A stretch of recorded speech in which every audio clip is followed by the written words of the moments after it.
Good morning, everybody. Today we're doing our market update report. I will share the slides in here as well, so you guys have them in case you would like to use them. I also noticed that Keeping Current Matters, if you're not a member, is having some kind of Black Friday special. So if you just go to keepingcurrentmatters.com or Google it, you can see what I don't know what it is. I just saw it said Black Friday. They have booklets, they have monthly videos that come out that we don't go over, but they have them available for you. So check it out. It's definitely worth it. So let's get started here. Well, welcome to the monthly market report for November 2024. It's hard to believe that we're in November already. And as I'm recording this, it's election day here on, the 5th of November. So don't know who's won or lost the election. Don't know what the Fed is going to do when they meet, but still, we're going to go through what's happening in this market and take maybe a different perspective on the next few weeks as we wrap up the end of the year. So with that as a backdrop, I want to kind of get into our topic today, which is going to be all about the opportunity that is in front of us. And, right here, you see this picture of maybe a family or a group of friends gathering for the holidays. And the truth is about our business, we are going to be in front of and with more people over the next several weeks than probably that we have been over the balance of this year, right? All the gatherings, all the church events, all the family events, all the things that we do as we celebrate holidays and Thanksgiving and through Christmas and Hanukkah and everything in between over the next few weeks between here and the end of the year. And the reality is the topic of real estate will come up. The reality is we need to have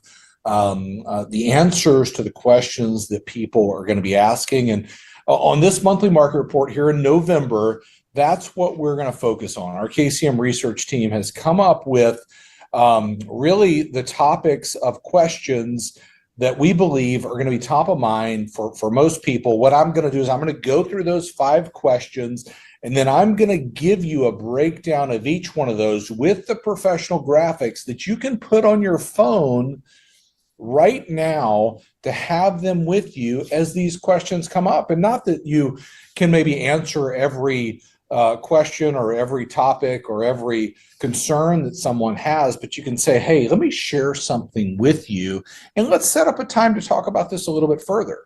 Maybe go into detail, maybe understand what their situation is. The thing I'm always going to say is, if somebody asks you what's going to happen in a fill in the blank topic, the best thing you can always respond with is, tell me what you've heard, right? Tell me what you've heard about this topic.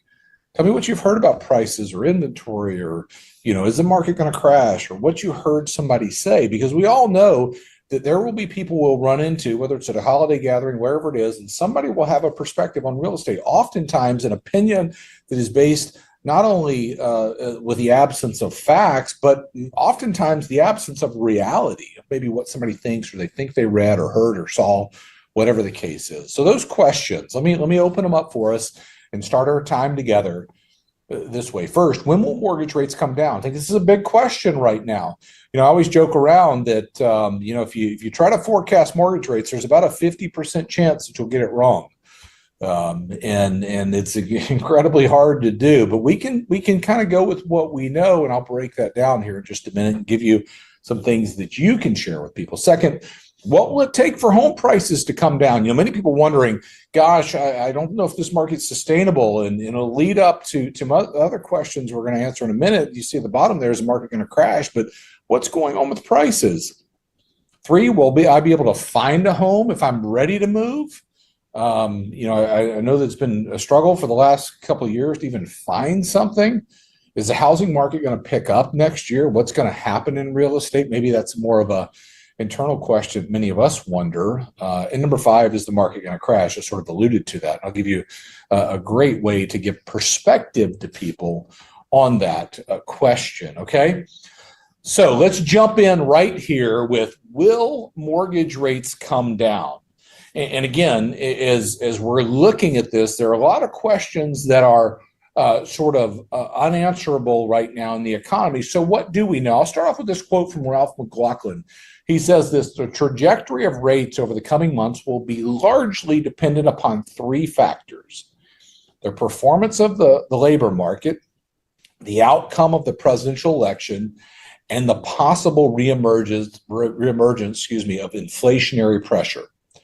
He goes on to say, while volatility has been the theme of mortgage rates over the past several months, we expect stability to reemerge towards the end of November and early in December. That's what Ralph's saying, senior economist at Realtor.com. So let me go back to the words in blue there, the performance of the labor market. Well, we can kind of break that down. We saw last week what came out as far as the jobs reports. We know that. Two, the presidential election. As I'm recording this, I don't know who won the election. And then the question I think on everybody's mind is inflation going to sort of pick back up? Right? We don't want that to happen. So what do we know in each one of those areas? First, here's a look at, from the Bureau of Labor Statistics, the most recent job report that came out on November 1, where jobs have come from. And I want to point out a couple of things to you. What the Federal Reserve is responsible for is a dual mandate: maximum employment and price stability.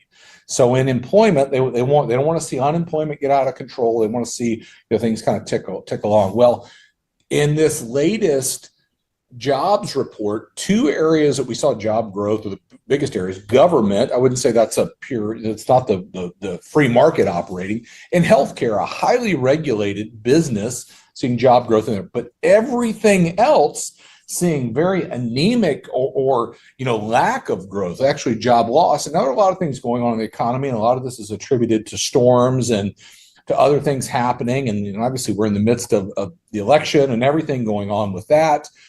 But here's the bottom line. We're not seeing job growth like what we've seen in the past. I think you'll see some weakness in the labor market, which sort of spurs on the Federal Reserve. The consensus is that they are going to cut the Fed funds rate by 25 basis points. We'll see if that happens. But we certainly can say, okay, this is what we see in the jobs sort of growth. Again, I don't know on the presidential side. I'm not going to cover that because I just don't know right now. But inflation, we know where that's at right now, right? We know the Fed doesn't want to see inflation tick back up, and we're not seeing that right now. Is the most recent PCE report. But where we stand is that price stability is what they want to achieve. And what over the last couple of years, what have the prices been? Anything other than stable. So my perspective on this is, we're sitting here talking today, is that, with the labor market not as strong as the Federal Reserve would want to see. And on inflation, they're seeing the trend they want to see. Why is this so important? Because this will affect the housing market. So when will we see a little bit better mortgage rate environment? Well, I can tell you this. All of the forecasters that we follow show going into next year a better interest rate, mortgage rate environment. Okay. That means, it's cheaper to go out and buy a home. That means that folks that maybe have been on the sidelines and not done something will come back into the market. I always reference a study that was done by Bright MLS that over 70% of buyers in the last year abandoned their search because of prices. Think about that. 70% of people that were looking to buy a home said, it's too expensive right now. I'm not going to do it. And so I think that's a critical piece that we have to remember. So somebody comes up and, you're in a conversation. When are we going to see some better mortgage rates? Well, forecasters are saying going into next year, we will absolutely see that. And maybe their response is, great, we'll just wait for that. Well, I think everybody else that is thinking about buying a home will do the same. There's opportunity right now to hop back into the market before I believe we will see more activity.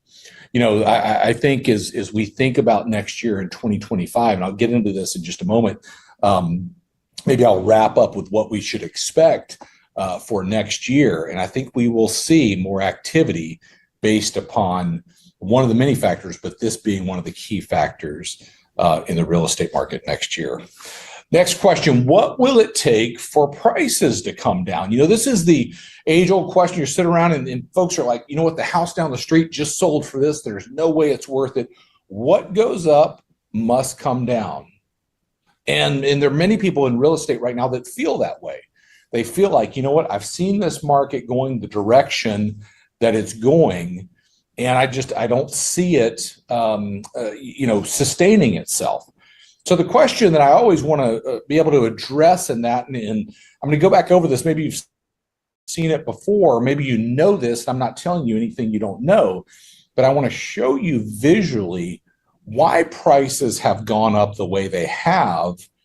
And then I'm also going to show you what the forecast is for 2025. So first, why have prices gone up? Well, the simple fact is, if you look at this graphic, this is a look at builds in this country going all the way back to the 70s. And literally in the 70s, 80s, and early 90s, we built more homes in this country than we have in the last 15 years. The red bars there represent the last 15 years of build single-family housing units in this country.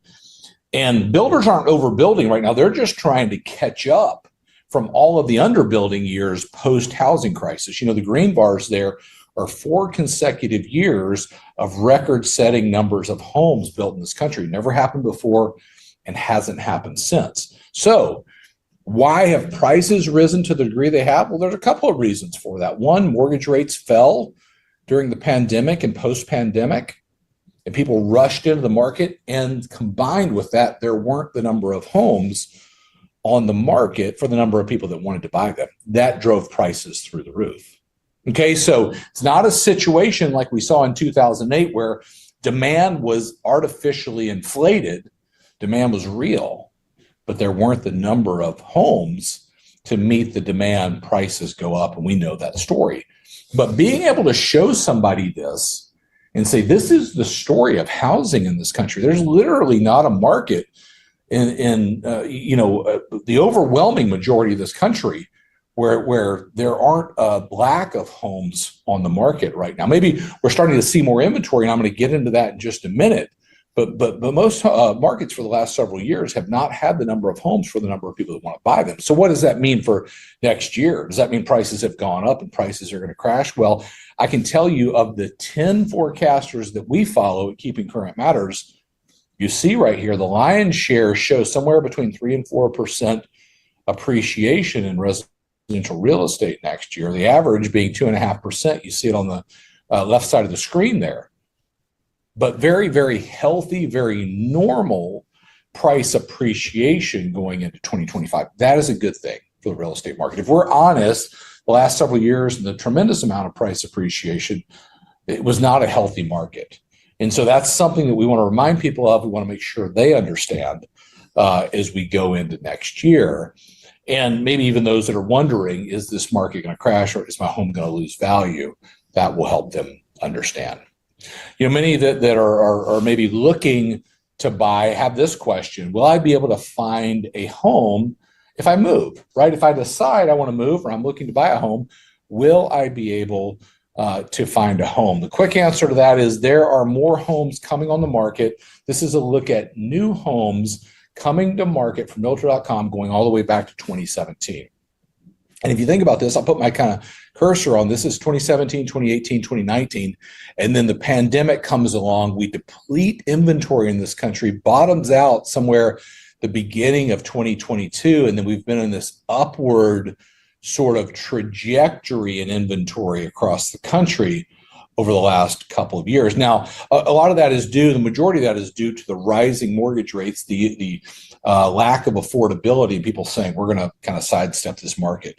And we even know, we've talked extensively about the election and how that causes people to pause their search for a new home.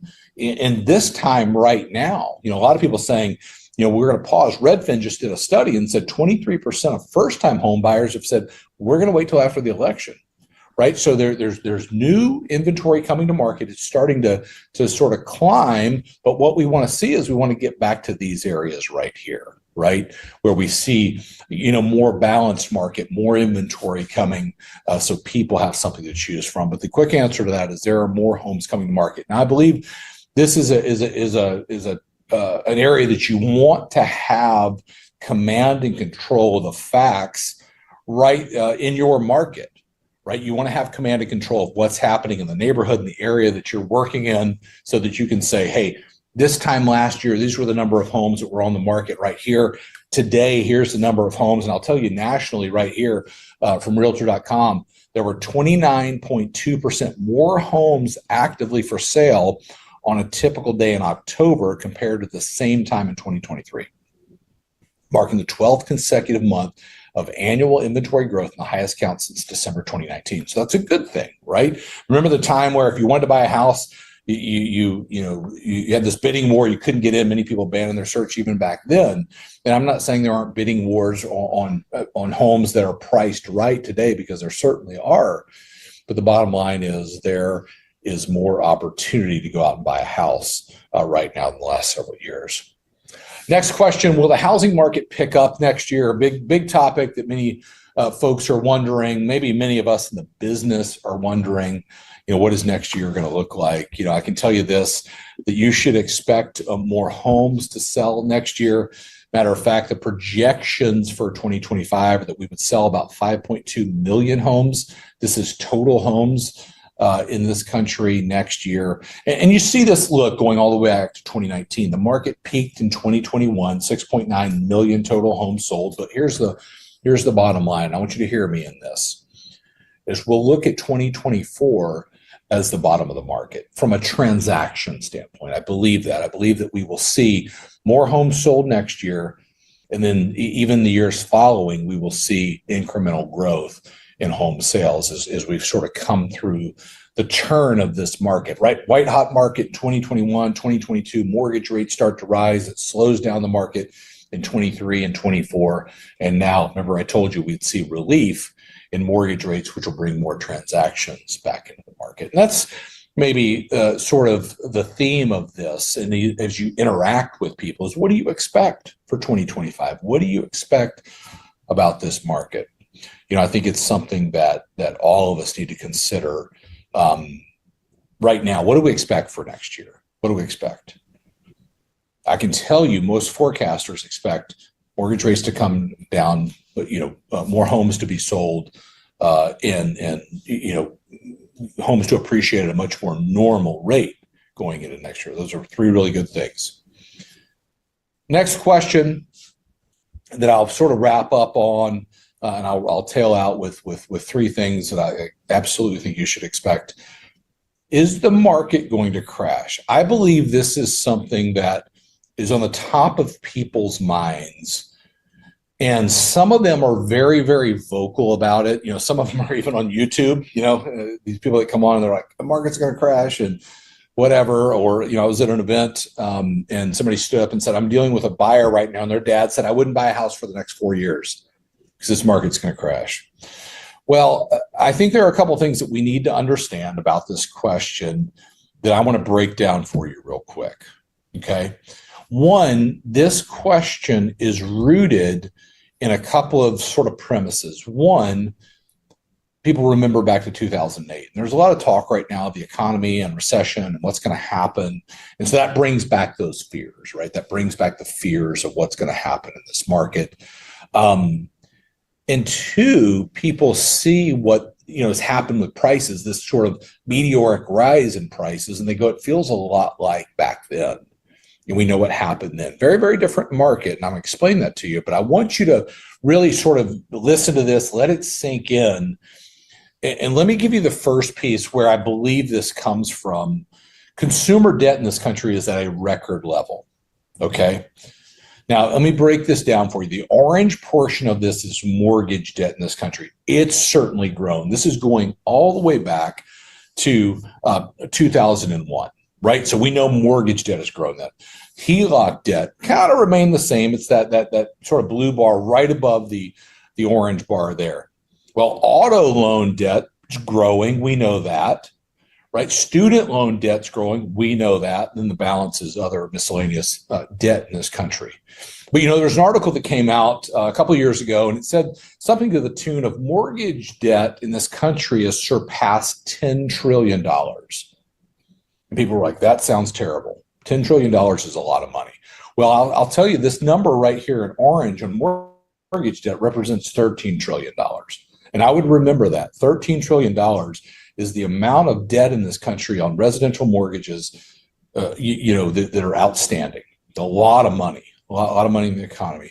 But here's what people fail to mention in that. So if somebody, again, isn't in our business, they're listening to the news or they're listening to somebody talk about mortgage debt soaring, it's $13 trillion in mortgage debt, never been this high before, never, all the fear in that. Here's what they fail to sort of give perspective on, that while there's 13 trillion, you see it there in the orange bar, there's 35 trillion in equity. And the total value of real estate's $48 trillion in this country. 48, 35, and 13.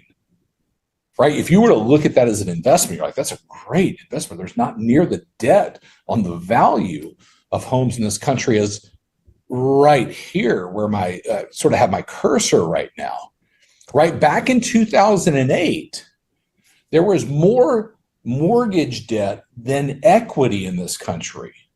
Remember that? That's where the term strategic default came into play. And I'll back up even before that. This is where the term irrational exuberance came into play, which is, who cares what we pay for? It'll be worth $50,000 or $500,000 more by tonight. And we know what happened in 2008, right? Strategic default came into play, meaning we owe more on the home than it's worth, so we're just going to walk. Nowhere near that today.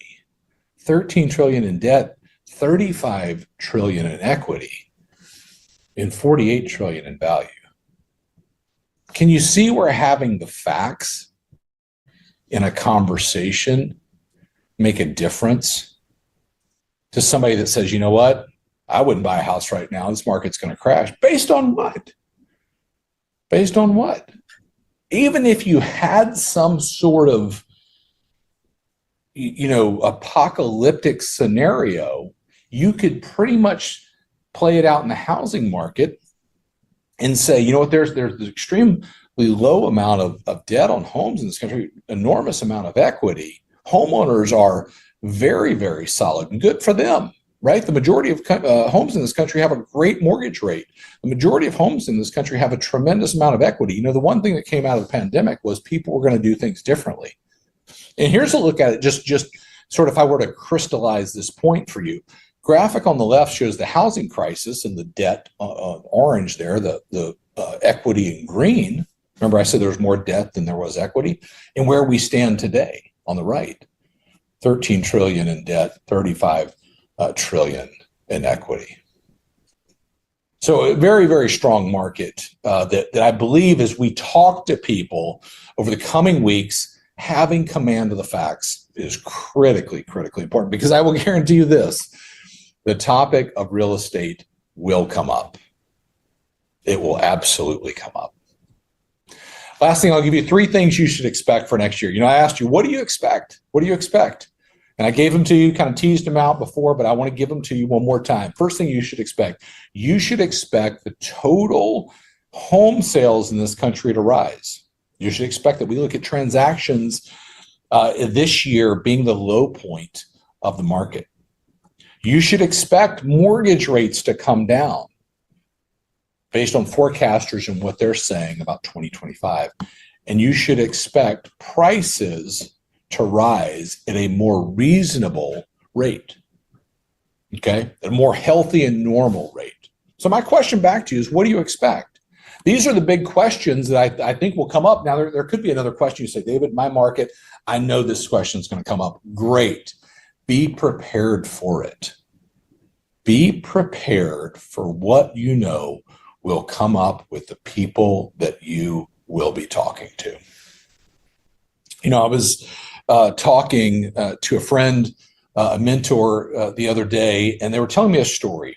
And the story was about a challenge in life they had faced, and a challenge in life that had to do with a personal situation they were facing in their own health. This person had been given a diagnosis from a doctor, and the doctor essentially said, you could have just a few more years to live, less than 5 years. And you can imagine what that person felt in that moment, right? I know what I would feel, right? There's so many things that would run through every one of our minds during a time like that. And as he told the story, he said this, all the things that came into my mind of my family and all the fears, he just couldn't shake the anxiety of that. And for this period of about 10 days before let me just give you the quick answer to this, went back into the doctor and they said, that's not it, sort of a misdiagnosis. But there was this period of time where anxiety and fear and all these emotions flooded into this person's life. And he said, I woke up and had sort of this visual in my head. And it was a visual of a tall sailing ship. You think about the old tall ships back in maybe the 1800s, early 1900s, whenever they were sailing the oceans. He said that was the visual that came to his mind. And he said this, he said, my thought was, if you think about this, he sort of showed a picture like this. He said, if you look at this ship, the one thing that's for sure is rough seas, the ship is there, but the ship makes it through the night. Scary on the ship. But he posed this question, and I want to sort of wrap up our time today on this as we wrap up the year, and certainly a year that's been probably different than what we expected 2024 to be, is how do I, in a situation like this, he said, how do I become the ship, not the ocean? The ocean's going to be rough. The ocean's going to be calm. The ocean's going to have issues, but the ship is going to remain through it. It's going to cut through the water. It's going to cut through the wind. It's going to cut through the waves. And how do I be the ship, not the ocean? Right? And I think, as I heard this, I was thinking about what we do every day. And that's sort of the way that I want to wrap up is, how do we wrap up this year being the ship, not the ocean? As we come in contact with people and they say, I wouldn't buy a house, or I don't know what's going to happen in this real estate market, prices, all the things that are going to come up. How do I remain calm? How do I remain confident? How do I remain steady in basing what I say on the facts? My hope is over the last few minutes, I've given you the facts to be able to deliver that message. And maybe there are more facts that you need and you want to have them on your phone. My encouragement over the next several weeks is to have them ready, have them at your command so that you can educate people, you can clarify what's going on to those that have questions in this market.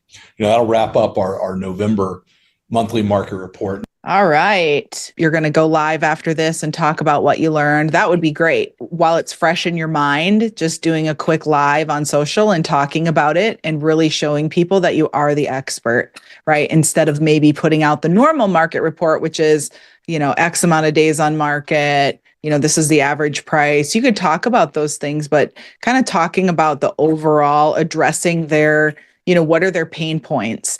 What are they really interested in hearing? That can be, you could do a polarizing hook with it, right? And talk about how, hey, your neighbor might have told you this is the worst time in history to buy.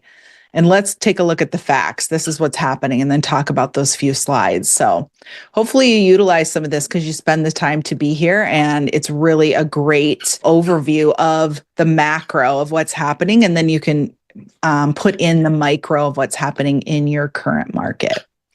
So any last thoughts or anything you heard that you're going to for sure use? Or I would say, I have a cash buyer and I told the cash buyer to start buying soon, because when the rates come down, which they will, it looks like, more buyers come to the market and you'll have more competition. Right now, cash is really king. And he's considering it. So we're actually looking at a property this week.